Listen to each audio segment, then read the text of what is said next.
The woman moves to Ireland to escape Donald Trump, but yet she can't stop talking about him.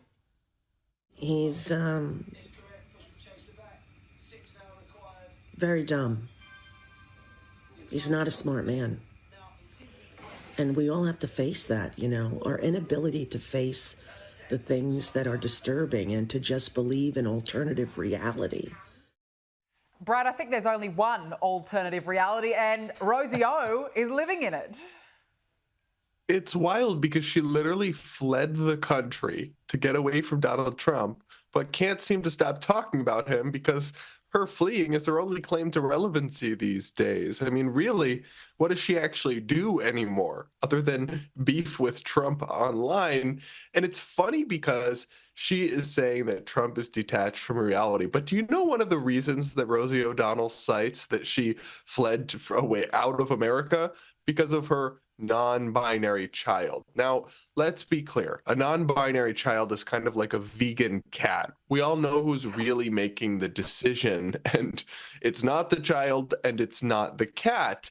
And a non-binary child is also not a thing. People are male or female or very rare. There's intersex conditions, but non-binary is not real. And so she's promoting incoherent and absurd ideologies on her children while claiming Donald Trump is out of touch with reality, even though she's so deranged by politics, she fled the country. It's beyond parody, honestly. Hey, on another topic, Joe Biden has begun his rehabilitation tour, giving interviews to the BBC last week and to The View just the other day. Here he is explaining why Kamala Harris lost the election.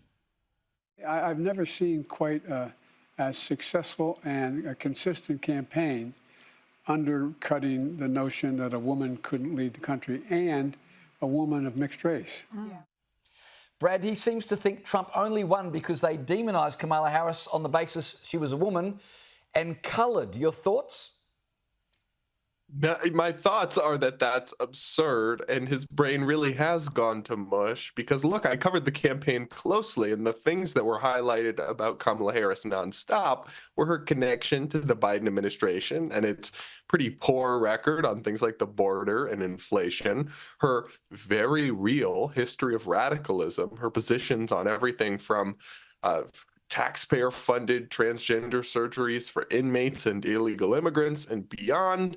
There was very little. I mean, look, it's a big country. You can always find some example of something. There was very little in the way of attacking her because she's a woman. In fact, she was only even the candidate because she was a woman. Joe Biden specifically purposefully said, I will only select a woman as my vice president, and she only became the candidate because she was his vice president. So the victim narrative and the invocation of identity politics is a lazy crutch at this point, meant to deflect away from how actually bad the Democratic Party is at basic politics these days. Yeah, and I just don't know why Joe Biden's dusted himself off suddenly and is doing some sort of, as we said, rehabilitation tour. Go back to your knitting. Off you go. Brad Polumbo, it's been great to catch up with you. Thank you so much for joining us on the show this evening. Really appreciate it.